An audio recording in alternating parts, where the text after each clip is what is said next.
Abre a tua Bíblia no livro de Êxodo, capítulo de número 33, do verso de número 17 até o verso de número 23. Eu convido você a se colocar em pé novamente. Ao que disse o Senhor a Moisés: farei também isto que tens dito, porquanto achaste graça aos meus olhos e te conheço pelo teu nome. Moisés disse ainda: rogo-te que me mostre a tua glória. Respondeu-lhe o Senhor: eu farei passar toda a minha bondade diante de ti, e te proclamarei o meu nome, Jeová, e terei misericórdia de quem tiver misericórdia, e me compadecerei de quem me compadecer. E acrescentou: não me poderás ver a face, porquanto homem nenhum verá a minha face e viverá. Disse mais o Senhor: eis aqui um lugar junto a mim, e tu estarás sobre a penha. Quando passar a minha glória, eu te porei numa fenda da penha, e com a mão te cobrirei até que eu tenha passado. Depois, em tirando eu a mão, tu me verás pelas costas, mas a minha face não verás. Amém.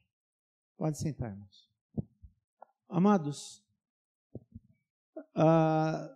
de vez em quando a gente vai nas livrarias e compra alguns livros, alguns por indicação, outros porque você está com vontade de ler e não tem o que ler, e outros pelo preço. E sabe quando você aproveita algumas promoções, livro de 30 por 10 reais? Esses dias eu fui lá na El Shaddai, eu e a Dora, e tinha algumas promoções assim. E tinha alguns livros lá na banca, eu vi que eram alguns livros devocionais, eu peguei um deles. E um desses livros, sabe quando você não dá nada por ele? Você fala: é mais um para encher a prateleira, é mais um para ler quando tiver tempo. Eu comecei a ler esse livro, e coincidentemente, essa semana que passou, Deus me trouxe essa mensagem, e começando a ler esse livro, eu percebi que ele tinha alguma coisa a ver com o que Deus estava me mostrando para falar. Se você me perguntar o nome, eu não consegui decorar o nome ainda, perguntar a autora, eu não vou conseguir decorar, mas é interessante o início do livro. Eu estou ainda no 2º capítulo, mas ela conta de que ela sempre foi massacrada na cultura religiosa americana com aquela ideia de que o pessoal tem que todo dia de manhã fazer o seu momento devocional, a sua hora silenciosa. Quem aqui já foi em acampamento sabe que em acampamento a gente costuma fazer isso, né? Obrigar o pessoal a acordar de manhã e antes do café fazer o momento com Deus, a hora devocional com Deus. Só que ela conta que isso nos Estados Unidos é quase que um massacre religioso na vida da igreja. Ou seja, os membros são forçados a todos os dias pela manhã a fazerem a hora silenciosa, que é o momento em que ela fala que a igreja diz que Deus vai se revelar. E ela diz que ela cresceu com isso e muitas vezes se culpando porque ela não conseguia fazer a sua hora silenciosa. E ela diz: se torna muito mais difícil quando você casa e tem uma filha de 4, uma filha de 2 e está de 6 meses esperando a terceira.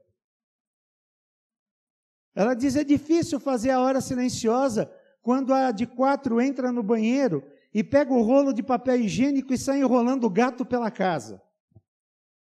É difícil você fazer a hora silenciosa quando a de 2 sai pela casa arrastando a fralda, espalhando, suja. E ela conta essas histórias e diz que num dia à tarde ela estava extremamente angustiada por essa pressão de não ter mais o momento dela sós com Deus, porque todo mundo cobrava de que tinha que ter, e era o momento em que Deus falava. E ela pegou e colocou as cadeirinhas no carro, no banco de trás, colocou as 2 crianças, imagina ela grávida de 6 meses, mais 2 crianças, e disse que ela não tinha nem ideia do que fazer para o jantar. Ela colocou as crianças e saiu e foi para um parque da cidade em que ela morava, e ela tira as crianças, coloca as crianças para brincar na terra, e ela se senta, e ela começa a reparar no pôr do sol, e diz que nisso ela consegue se desligar e ela é inundada com a presença de Deus no seu coração. E diz que ela ouve nitidamente, depois desse inundar da presença de Deus no seu coração, Deus dizendo para ela: isso é apenas a ponta do iceberg do que eu tenho para você. Isso é apenas a ponta do iceberg do que eu tenho para você. Eu quero conversar com você nessa noite sobre o Deus que se revela. O Deus que se revela. O relacionamento de Moisés com Deus nos impressiona e diz a palavra que Moisés falava com Deus como quem fala com um amigo, face a face. A intimidade de Moisés com Deus era uma intimidade grande. E agora, no texto que nós lemos, nós vemos um pedido especial de Moisés a Deus. Ou seja, ele insiste com Deus, mas com muita sutileza. É interessante, se nós lermos o capítulo de número 33, Deus começa a conversar com Moisés, e Deus diz: Moisés, esse povo é povo pecador, esse povo é um povo que tem provocado a minha ira, e faz uma coisa, o meu anjo vai com você, mas eu não vou, porque se eu for eu vou destruir esse povo. E no capítulo 33, Moisés começa a conversar com Deus, e Moisés quer a garantia de que Deus vai com eles. Meu irmão, quando Moisés diz para Deus: eu não quero o teu anjo, eu quero a tua presença, Moisés está dizendo o seguinte: Senhor, eu não quero só milagres, eu quero a santidade. Porque não adianta o teu anjo ir e o povo ver maravilhas e sinais, nuvem, coluna de fogo, maná. Não adianta o teu anjo ir, porque esse povo é pecador. Se o Senhor não for com a gente, teu povo não vai ter santidade. Porque é a tua presença que traz santidade ao teu povo. O que Moisés está dizendo é: nós queremos uma revelação maior tua. E eu quero ver a tua glória. É interessante que fazia pouco tempo que quase Deus tinha destruído todo o povo dele. E Deus disse para Moisés o seguinte: eu vou destruir esse povo. E de ti eu vou fazer um novo povo. Ou seja, a promessa não é mais para Abraão. Eu vou começar um novo povo em Moisés, em Zípora. Eu vou começar um novo povo em Gerson. Eu vou começar um novo povo nos filhos de Moisés. Moisés diz: eu não quero isso não, Senhor. O Senhor prometeu que ia tirar o povo do Egito e levar para a terra. O Senhor vai fazer isso? Moisés está inseguro. E essa insegurança de Moisés faz com que Moisés peça um algo mais de Deus. E esse algo mais faz com que Moisés vai se aproximando de Deus cada vez mais, e o Senhor vai lhe permitindo essa aproximação. E é interessante o capítulo 33, Deus vai travando um diálogo. Deus vai travando um diálogo. E o que me empolga, meus irmãos, não é a iniciativa de Moisés buscar Deus mais e mais. O que me empolga nesse texto é a iniciativa de Deus de se revelar a Moisés mais e mais. Olha que coisa interessante. Não é a iniciativa de Moisés buscar a Deus mais e mais, mas é a iniciativa de Deus de se revelar mais e mais a Moisés. A nuvem desce, cobre o povo entra em adoração, e Moisés faz um pedido para Deus. Se o Senhor realmente está comigo, então que eu possa ver a tua face. Deus disse para ele não. Porque homem nenhum verá a face de Deus e viverá. Mas Deus faz uma promessa: passar diante dele com a bondade e aonde as próprias mãos de Deus tocassem Moisés, e Moisés viria a Deus pelas costas. Ou seja, um Deus que se revela. Nesse mesmo livro que eu mencionei para você, é interessante uma parte em que a autora conta que ela sempre teve a vontade de ver a aurora boreal. Os irmãos sabem o que é a aurora boreal? É aquela luz verde que parece luz de neon, que dá um efeito.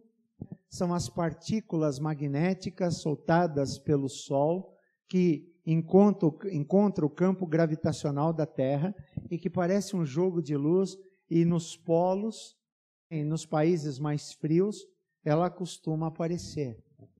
E diz que ela estava voltando de palestras pela Europa. Ela tinha pregado em Amsterdã, ela tinha pregado em Zurique, e depois ela tinha feito uma viagem muito longa para Singapura, onde ela foi congressista, e ela estava pegando o voo de volta de Singapura para os Estados Unidos. E diz que ela estava extremamente alegre pela presença de Deus, mas cansada fisicamente, e ela simplesmente encostou na janelinha do avião e queria cochilar. O avião levantou o voo, e depois de uma meia hora de voo, decolando de Singapura, fazendo a parte baixa, o comandante do avião ligou o alto-falante e disse: senhores passageiros, nós nesse voo não temos o costume de fazer isso, mas eu quero chamar a sua atenção, porque se você olhar pelo lado esquerdo da aeronave, você vai poder ver um dos espetáculos mais lindos. Nós estamos conseguindo ver a aurora boreal. E diz que naquele momento o coração dela tremeu, porque quando ela virou para a janela, todo o pessoal que estava do lado direito do avião veio para o lado esquerdo, para a janela, e ela disse: meu Deus, esse negócio aqui vai desequilibrar e vai cair. Vai pender todo mundo para o lado de cá e o avião vai cair. E disse que aquilo que ela tinha visto só em livros e em filmes, ela pôde ver. E diz que depois que passou o espetáculo, que foi questão de minutos, 2 ou 3 minutos, todo mundo voltou para o lugar. Ela disse: ufa, o avião estabilizou, todo mundo voltou para o seu lugar. Ela simplesmente pôde dizer: Senhor, muito obrigado, porque na tua revelação, o Senhor conhece o desejo do nosso coração, e o Senhor se revela até na aurora boreal. Eu sei que eu não teria outra oportunidade de presenciar um espetáculo da natureza criado por ti, como o Senhor me deu a oportunidade de ver agora. E ela conta no livro que nunca mais ela teve essa oportunidade de ver a aurora boreal, mas num avião indo de Singapura para os Estados Unidos. Deus, como ela diz no livro, Deus se revela tanto a nós, irmãos, que Deus é capaz de fazer um afago no coração da gente. Deus faz um afago no coração dos seus filhos, dando a oportunidade de você ver uma aurora boreal. Deus faz um afago no teu coração, dando a oportunidade de, quando você está cansado, encontrar, quem sabe, um riacho de água com um barulho calmo, e você poder molhar os pés e sentir a presença de Deus te ninando e te acalmando. Deus te faz um afago quando Ele coloca uma pessoa no teu caminho e diz para você: não desista, porque a graça do Senhor é contigo. Deus faz um afago no teu coração quando Ele coloca alguém que traz uma palavra de ânimo. Deus se revela em amor a cada um de nós, pela sua graça e pela sua misericórdia.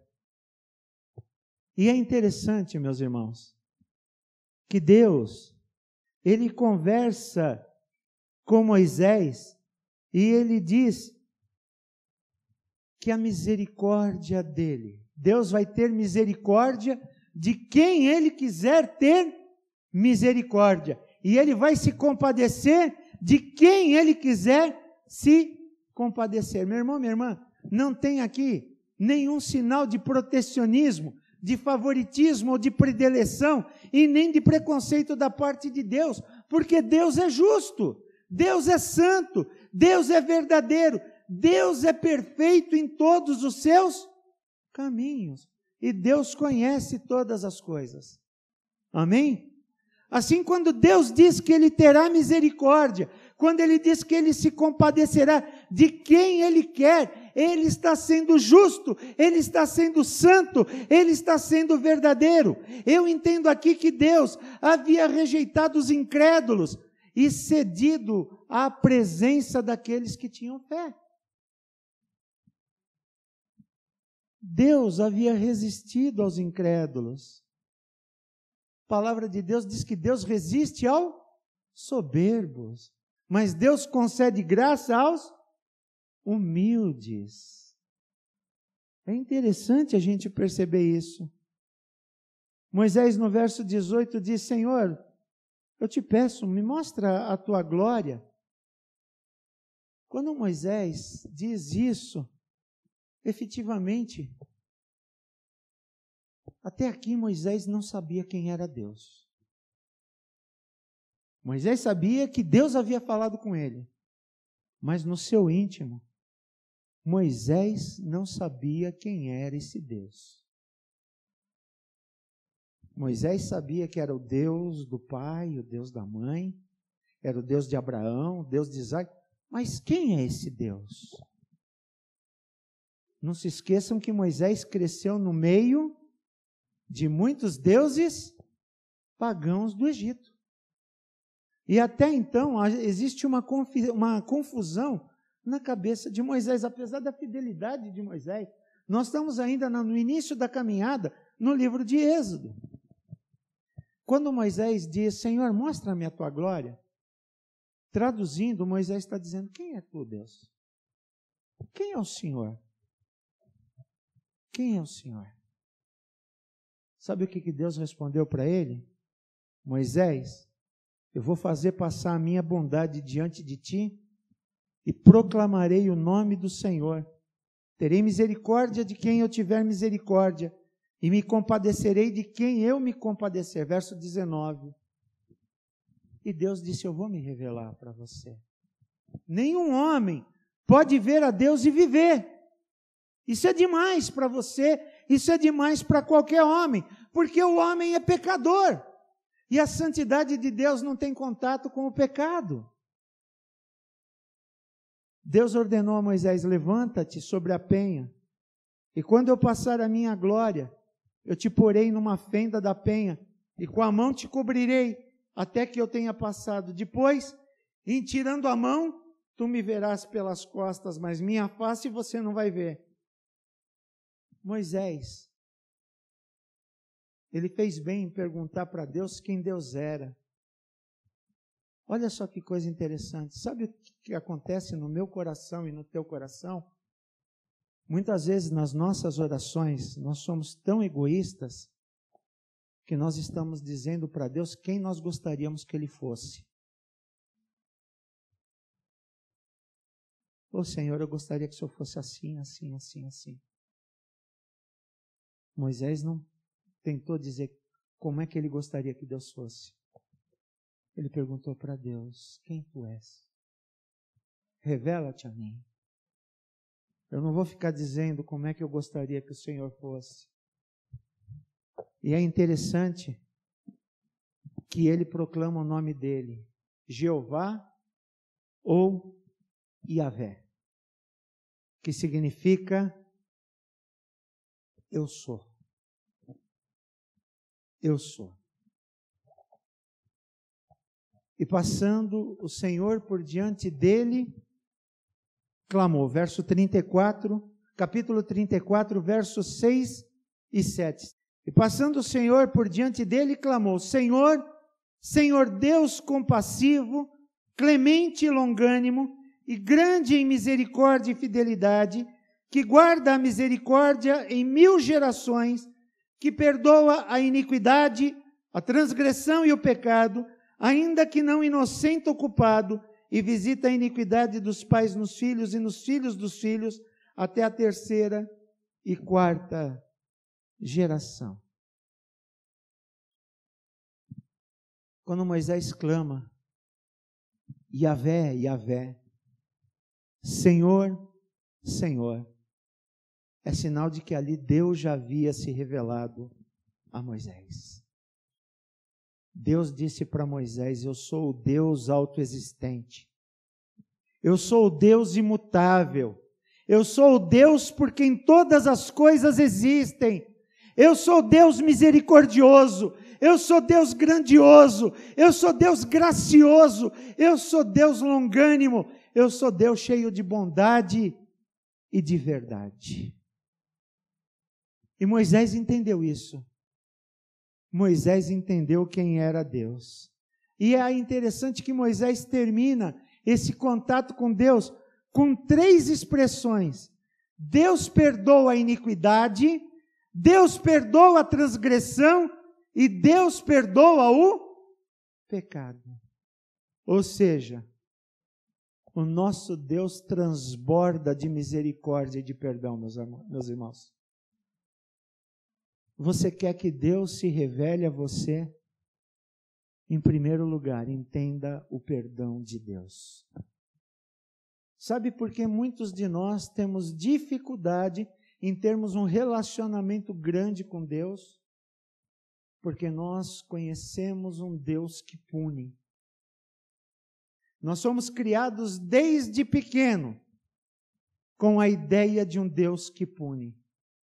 Quem aqui já não chegou para uma criança e disse: não faz isso porque Deus não gosta? Não faz isso porque Deus vai te castigar. Não faz isso porque Deus vai... Quem aqui já não botou medo numa criança usando o nome de Deus? Nós crescemos com essa ideia. Muitos aqui vieram de igrejas em que ouviram pastores vociferando do púlpito que você vai para o inferno, que você não tem jeito.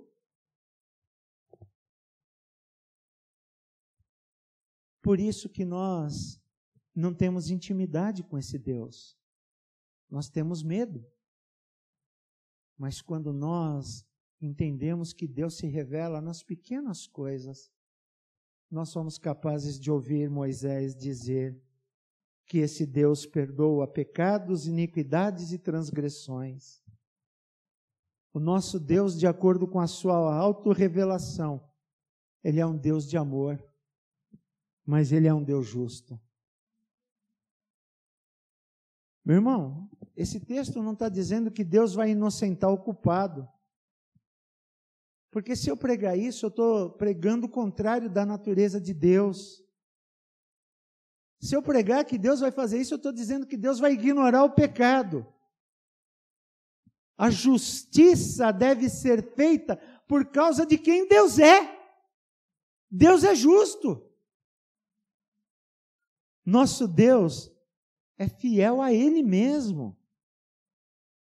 E aí vem uma pergunta: mas como é que esse Deus que se revela a nós, Ele pode ser justo e misericordioso ao mesmo tempo? Como é que Ele pode agir de uma maneira consistente com esses 2 atributos? Se Ele mostra somente misericórdia, a justiça é posta de lado. Se a justiça é satisfeita, não há misericórdia. Vocês concordam comigo? Aos olhos humanos isso parece impossível. Como é que justiça e misericórdia podem caminhar junto de um Deus que se revela? Só tem uma resposta: a encarnação de Cristo e a cruz. O Pai, por ser misericordioso e justo, enviou o seu Filho para representar todos aqueles que o Pai havia dado a Ele. João 17, verso 18 a 23, Efésios 5, de 25 a 32. Meu irmão, sem deixar de ser Deus, o Filho tomou para si a natureza humana e, tendo sido concebido pelo Espírito Santo e nascido da Virgem, ele viveu perfeitamente sobre a lei de Deus, guardando a lei que Adão quebrou.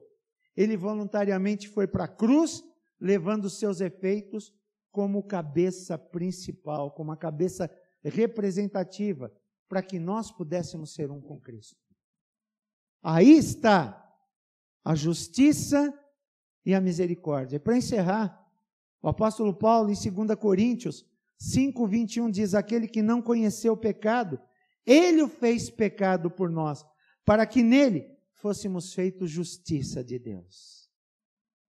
Quando Deus nos fez um com Jesus, Deus pôde ter a sua ira derramada sobre Jesus e não sobre nós. Sobre nós foi derramada a sua graça. Sobre nós foi derramado o seu perdão.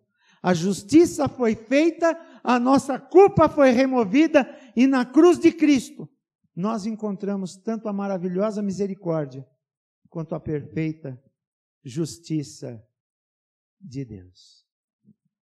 Voltando para Moisés. Ele sabia que nenhum homem podia ver a Deus e viver.